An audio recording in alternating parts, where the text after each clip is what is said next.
1970 के दशक की धूप से झुलसी धूल में एक किंवदंती का जन्म हुआ। राजाओं या देवताओं के बीच नहीं, बल्कि रॉकी नाम के एक लड़के के कालिख से सने फेफड़ों में। उनकी मां की अंतिम इच्छा, शक्ति और सोने की एक तीव्र फुसफुसाहट उनके कानों में गूंजती थी, जो उन्हें सूखे मैदानों से बंबई की चमचमाती गलियों में ले गई। बंबई, एक ऐसा शहर जहां भाग्य निर्दयी लोगों पर मुस्कुराता था और महत्वाकांक्षा खतरे के साथ नृत्य करती थी। रॉकी, बमुश्किल एक आदमी, ने खुद को शेट्टी का प्रशिक्षु पाया, जो गोमेद का दिल और गलत तरीके से अर्जित सोने से भरी जेबों वाला एक तस्कर था। उसने परछाइयों का व्यापार, चाकुओं और फुसफुसाहटों की भाषा सीखी, अपने गड्ढे से कोबरा की तरह उभरते हुए। लेकिन रॉकी की नजर बंबई के नियन सपनों से परे चली गई। उनकी आत्मा कोलार गोल्ड फील्ड्स के लिए उत्सुक थी, एक पौराणिक भूमि जहां धरती के नीचे सोना चमकता था, जिसकी रक्षा सूर्यवर्धन नामक एक तानाशाह करता था। एक ऐसा व्यक्ति जो अपनी ताकत को चाबुक की तरह चलाता था और अपना खजाना भरने के लिए लोगों की हड्डियों को कुचलता था। स्मृति में अंकित मानचित्र और पेट में आग के साथ रॉकी ने केजीएफ में प्रवेश किया। एक राजा के रूप में नहीं, बल्कि एक गुलाम के रूप में, कुदाल और निराशा की नारकीय लय में जकड़ा हुआ। उन्होंने खनिकों की दुर्दशा देखी, उनका जीवन चमकती धूल के बदले में बदल गया, उनकी माताओं के आंसू प्यासी मिट्टी को सींच रहे थे। एक दिन दमघोंटू अंधेरे के नीचे एक मां और बच्चे को एक परपीड़क रक्षक के हाथों अपनी शांति मिली। रॉकी की आत्मा में लंबे समय से दबी हुई चिंगारी ज्वालामुखी गीजर की तरह फूट पड़ी। उसने सूर्यवर्धन के गुंडों की निगरानी में मौत के साथ नाचते हुए भागने की साजिश रची। बंबई में वापस रॉकी ने क्रोध और महत्वाकांक्षा से प्रेरित होकर सांपों का खेल खेला, जिसमें सरगनाओं को एक दूसरे के खिलाफ खड़ा किया।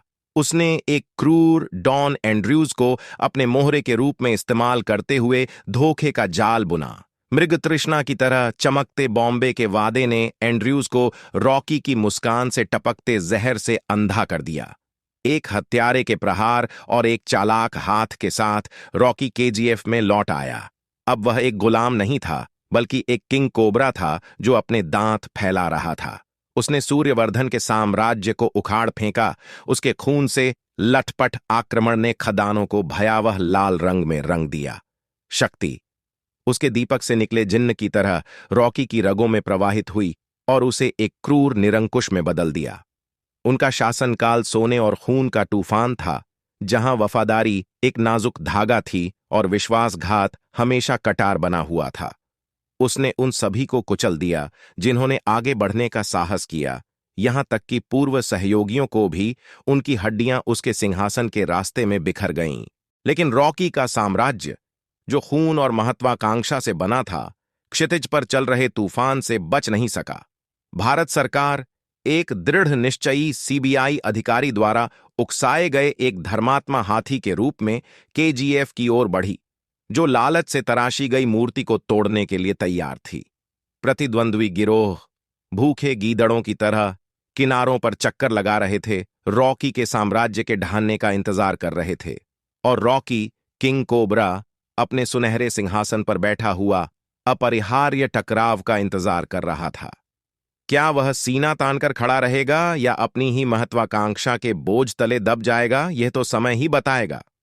केजीएफ की गाथा जारी है, खून और सोने का नृत्य, जहां युद्ध की गड़गड़ाहट के करीब आने पर भी किंग कोबरा की फुफकार गूंजती है। तो प्रिय श्रोता, केजीएफ की कहानी सोने के समय की कहानी नहीं है, बल्कि महत्वाकांक्षा, निर्ममता और लालच की खानों में सपनों का पीछा करने की कीमत से बुनी गई एक क्रूर टेपेस्ट्री है। यह एक ऐसी कहानी है जो सुलझने का इंतजार कर रही है। इसका अंत अभी लिखा जाना बाकी है, जो आपको सोचने पर मजबूर कर देगा।